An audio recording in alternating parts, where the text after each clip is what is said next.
Hi everyone, this is Galen. Today I'm showing a mixed media style card, mixing watercolor brush markers with stamping and pattern paper. And so for this example, I'm using watercolor pens, and those are 4 different shades in one of the kits from Altenew. I'm using the beautiful stamp that is a daisy and a butterfly in the sentiment by Unity Stamp Company.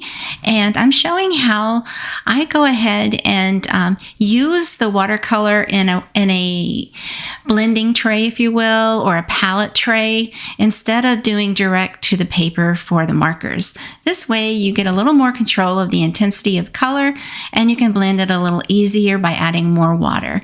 And I hope you give it a try. Add just a little bit of pattern paper and some die cuts to accent, and you're finished. Thanks so much for watching. Have a wonderful day.